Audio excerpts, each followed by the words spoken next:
Hi friends, എല്ലാവരുടെയും നോമ്പൊക്കെ തുടങ്ങിയല്ലോ. അപ്പം നോമ്പൊക്കെ എടുത്ത് ഇരിക്കുന്നവർക്കൊക്കെ ആയിട്ട് ഒരു സ്പെഷ്യൽ ഇഫ്താർ ഐറ്റമായിട്ടാണ് ഞാൻ വന്നിരിക്കുന്നത്. കുരുമുളക് ചേർത്തിട്ടുള്ള ഒരു അടിപൊളി ചിക്കൻ മസാലക്കറിയാണ് ഞാൻ തയ്യാറാക്കിയിരിക്കുന്നത്. വെള്ളമൊന്നും ചേർക്കാണ്ട് കുരുമുളക് മാത്രമാണ് ചേർത്തിട്ടത്. പച്ചമുളക് ചേർത്തിട്ടില്ല, മുളക് പൊടിയും ചേർത്തിട്ടില്ല. അപ്പം ഈ അടിപൊളി റെസിപ്പി നിങ്ങൾ ആരും തന്നെ ഇതുവരെ ട്രൈ ചെയ്ത് കാണില്ല. കാരണം ഞാൻ തന്നെ ഇത് നമുക്ക് ഇഷ്ടമുള്ള ഓരോ ചേരുവകൾ ചേർത്ത് ഉണ്ടാക്കി ട്രൈ ചെയ്ത് നോക്കിയൊരു റെസിപ്പിയാണ്. അപ്പോൾ ഇത് ഉറപ്പായിട്ട് നിങ്ങൾ ചെയ്ത് നോക്കുക, നല്ല ടേസ്റ്റ് ആയിരിക്കും. പിന്നെ നമുക്ക് നോമ്പ് തുറക്കുന്ന സമയത്ത് നെയ്ച്ചോറിൻ്റെ ഒപ്പമോ പത്തിരിയുടെ ഒപ്പമൊക്കെ ചേർത്ത് കഴിച്ചൊരു കിടിലൻ ടേസ്റ്റ് ആയിരിക്കും. അപ്പോൾ വരും, നമുക്ക് റെസിപ്പിയിലോട്ട് പോകാം. Hi friends, welcome to Nubas Yummy Recipes. Subscribe to Nubas Yummy Recipes and click on the bell. ഈ റെസിപ്പിക്ക് വേണ്ടിയിട്ട് 3 വലിയ ഉള്ളി ചെറുതായി കഷ്ണങ്ങളായി മുറിച്ചെടുത്തിട്ടുണ്ട്. പിന്നെ ഇതിനായിട്ട് ഞാൻ ഗരം മസാല വീട്ടിൽ തന്നെ പൊടിച്ചെടുത്തിട്ടുള്ള ബിരിയാണി മസാലയാണിത്. ഇതിൻ്റെ ഇട്ടിട്ടുണ്ട് ജീരകപ്പൊടി, പിന്നെ ജീരകം, പെരിഞ്ജീരകം, ഇഞ്ചി വെളുത്തുള്ളി പേസ്റ്റ്, കുരുമുളക്, കറിവേപ്പില. ഒരു പാൻ ചൂടാക്കി എടുക്കുക. അതിലോട്ട് ഒരു 1.5 സ്പൂൺ വെളിച്ചെണ്ണ ചേർത്തെടുക്കുക. നോൺ സ്റ്റിക്ക് പാനാണ് ഞാൻ ഇവിടെ എടുത്തിട്ടുള്ളത്. ഇതിലോട്ട് ഇഞ്ചി വെളുത്തുള്ളി പേസ്റ്റ് 1 സ്പൂൺ ചേർത്ത് കൊടുത്തിട്ട് ഒന്ന് സോട്ട് ചെയ്യണം, പച്ചമണം പോകുന്നവരെ. വീട്ടിൽ തന്നെ ഇഞ്ചി വെളുത്തുള്ളി പേസ്റ്റ് എങ്ങനെ 6 മാസം വരെ സൂക്ഷിച്ച് എടുത്തെടുക്കാം എന്നൊരു വീഡിയോ അപ്ലോഡ് ചെയ്തിട്ടുണ്ട്, നോക്കാത്തരം നോക്കുക. പിന്നെ കുരുമുളക്, പെരിഞ്ജീരകം, പിന്നെ ചെറിയ ജീരകം ഇതെല്ലാം ചേർത്ത് കൊടുത്തിട്ട് ഒന്ന് സോട്ട് ചെയ്തെടുക്കുക. കുരുമുളകാണ് നമുക്കിതിൽ ഹൈലൈറ്റ് ആയിട്ടുള്ളത്, അപ്പോൾ അതൊരു 1/2 സ്പൂൺ ചേർത്ത് കൊടുക്കുക. ഇനി നിങ്ങൾ അതിലോട്ട് നമ്മൾ അരിഞ്ഞു വെച്ചിട്ടുള്ള വലിയ ഉള്ളി എല്ലാം തന്നെ ചേർത്ത് കൊടുത്തിട്ട് നന്നായിട്ടൊന്ന് സോട്ട് ചെയ്തെടുക്കാം. പെട്ടെന്ന് സോട്ട് ചെയ്ത് കിട്ടാനായിട്ട് നിങ്ങൾക്ക് ഇതിലോട്ട് ഒരു 1/2 സ്പൂൺ ഉപ്പ് ചേർത്ത് കൊടുക്കണം. പിന്നെ നമുക്ക് പൊടികൾ ചേർത്ത് കൊടുക്കാം. വീട്ടിൽ തന്നെ പൊടിച്ച ബിരിയാണി മസാലയും ഗരം മസാല 1/2 സ്പൂണും ജീരകപ്പൊടി ഒരു 1/4 സ്പൂണും ചേർത്ത് കൊടുത്തിട്ടുണ്ട്. പിന്നെ മഞ്ഞൾപ്പൊടി 1/2 സ്പൂൺ ചേർത്ത് കൊടുക്കുക. മല്ലിപ്പൊടി 2 സ്പൂൺ ചേർത്ത് കൊടുക്കുക. 2 ടീസ്പൂണാണ് ചേർത്ത് കൊടുത്തിട്ട് നന്നായിട്ടൊന്ന് സോട്ട് ചെയ്തെടുക്കണം. പച്ചമണം പോകുന്നവരെ സോട്ട് ചെയ്തെടുക്കുക. പിന്നെ കറിവേപ്പിലയും കൂടി ഇതിലോട്ട് നിങ്ങൾ ഇട്ട് കൊടുക്കുക. ഇത് സോട്ട് ചെയ്തെടുത്തതിന് ശേഷം ഇതിൽ നിന്നും ഒരു പകുതി ഭാഗം നമുക്ക് ഒരു പ്ലേറ്റിലോട്ട് നിങ്ങൾ മാറ്റിയെടുക്കണം. അപ്പോൾ ഈ ഒരു അളവിലോട്ട് നിങ്ങൾ വേറെ പ്ലേറ്റിലോട്ട് മാറ്റിയെടുക്കുക. ഇത് ഞാൻ ഇതിനായിട്ട് എടുത്തിട്ടുള്ള ഒരു 300 ഗ്രാം ചിക്കനാണ്. ഈ ചിക്കനിലോട്ട് ഞാൻ മഞ്ഞൾപ്പൊടിയും കുറച്ച് ഉപ്പും തൈരും ചേർത്ത് മിക്സ് ചെയ്ത് വെച്ചിട്ടുണ്ട്. അപ്പോൾ ഈ മാരിനേറ്റ് ചെയ്തിട്ടുള്ള ഈ ചിക്കൻ ഈ ഉള്ളി ഫ്രൈയിലോട്ട് ഇട്ട് കൊടുക്കുകയാണ്.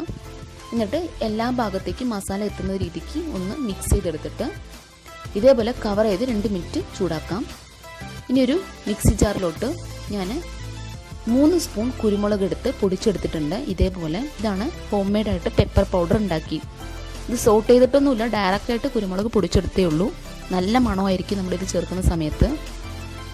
നമുക്ക് ഇതേ പാനിലോട്ട് ഇതേ മിക്സി ജാറിലോട്ട് നിങ്ങൾ മിക്സി ജാർ കഴുകാണ്ട് തന്നെ അതിലോട്ട് തന്നെ ഈ ഉള്ളിയുടെ ഫ്രൈ ഇതിലോട്ട് ചേർത്ത് കൊടുക്കുക.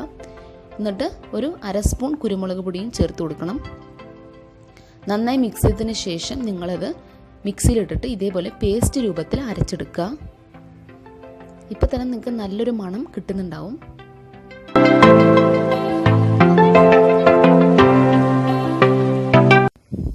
ഇനി അടുത്തതായിട്ട് അതേ മിക്സി ജാറിലോട്ട് ഒരു 3 സ്പൂൺ കട്ടി തൈര് ചേർത്ത് കൊടുത്തിട്ട് ഒന്ന് മിക്സ് ചെയ്തെടുക്കാം. വെള്ളം ഒന്നും ചേർക്കാൻ പാടില്ല. അപ്പോൾ ഇതേപോലെ മിക്സ് ചെയ്ത് കിട്ടിയിട്ടുണ്ട്. ഈ 3 റെസിപ്പികൾ, അതായത് 3 ഇൻഗ്രീഡിയൻസ് ആണ് മെയിനായിട്ട്, കുരുമുളക് പൊടിയും തൈരും പിന്നെ ആ കറി മിക്സ് ചെയ്തത്. ഇനി നമുക്ക് ഒരു 5 മിനിറ്റ് നേരത്തേക്ക് ശേഷം നോക്കൂ, നമ്മുടെ ചിക്കൻ ഒരുവിധം ഒരു പാതി വെന്തിട്ടുണ്ട്. ഇതിലോട്ട് ഈ അരച്ച് വെച്ചിട്ടുള്ള പേസ്റ്റ് ചേർത്ത് കൊടുത്തിട്ട് നന്നായിട്ടൊന്ന് മിക്സ് ചെയ്യുക. പിന്നെ ഈ തൈര് മിക്സ് ചെയ്തെടുത്തിട്ടുള്ള തൈര് ചേർത്ത് കൊടുക്കുക. ഇതും ചിക്കനുമായിട്ട് നന്നായിട്ട് നിങ്ങൾ ഒന്ന് യോജിപ്പിച്ചെടുക്കണം. ഇനി ഇതിലൂടെ നമ്മുടെ മെയിൻ ഇൻഗ്രീഡിയൻ്റ് ആണ് പെപ്പർ പൗഡർ, അതായത് കുരുമുളക് നമ്മൾ തന്നെ പൊടിച്ചത്. അതാദ്യം നിങ്ങളൊരു 2 സ്പൂൺ അല്ലെങ്കിൽ ഒരു 1.5 സ്പൂൺ ചേർത്ത് കൊടുക്കുക. എന്നിട്ട് മിക്സ് ചെയ്തെടുക്കാം. ഇനി നമുക്കിത് കുക്ക് ചെയ്യാൻ അനുവദിക്കുക. ഈ സമയത്ത് ടേസ്റ്റ് നോക്കിയിട്ട് ആവശ്യത്തിന് ഉപ്പ് ചേർത്ത് കൊടുക്കുക. ആദ്യം ഒരു 1/4 സ്പൂൺ ഉപ്പ് ചേർത്ത് കൊടുത്തിട്ടുണ്ട്. ഇപ്പോൾ ഒരു 1/2 സ്പൂണിന് താഴെ ഒന്ന് ചേർത്ത് കൊടുത്തിട്ട് നിങ്ങൾ കവർ ചെയ്തിട്ട് ഒരു 10 മിനിറ്റ് നേരത്തേക്ക് കുക്ക് ചെയ്യണം. അതിനുശേഷം 10 മിനിറ്റ് കഴിഞ്ഞ് തുറന്നിട്ട് വീണ്ടും 1 സ്പൂൺ കുരുമുളക് പൊടി, പൊടിച്ച കുരുമുളക് ചേർത്ത് കൊടുക്കുക. ഇതേപോലെ നന്നായിട്ടൊന്ന് മിക്സ് ചെയ്യണം.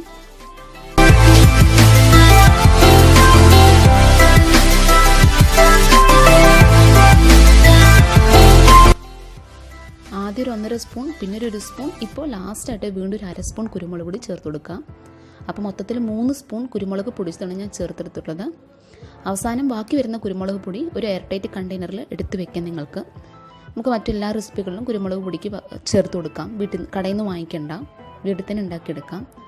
അപ്പോൾ ഇതേപോലെ നല്ല നിറവ്യത്യാസം വരും, ഒപ്പം നല്ല ഫ്ലേവർ ഉണ്ടായി വരും. ഈ ഒരു സ്റ്റേജിൽ നമുക്ക് ഫ്ലെയിം ഓഫ് ചെയ്യാം. മുകളിൽ കുറച്ച് കൊറിയാണ്ടർ ലീവ്സ് അല്ലെങ്കിൽ മല്ലിയില ഒന്ന് സ്പ്രെഡ് ചെയ്ത് കൊടുക്കുക. കറിവേപ്പിലയും സ്പ്രെഡ് ചെയ്ത് കൊടുത്തതിന് ശേഷം ഫ്ലെയിം ഓഫ് ചെയ്തിട്ട് കവർ ചെയ്ത് വെക്കണം. അപ്പം നമ്മുടെ അടിപൊളിയായിട്ടുള്ള കുരുമുളക് ചിക്കൻ ഫ്രൈ ഇവിടെ റെഡി ആയിട്ടുണ്ട്.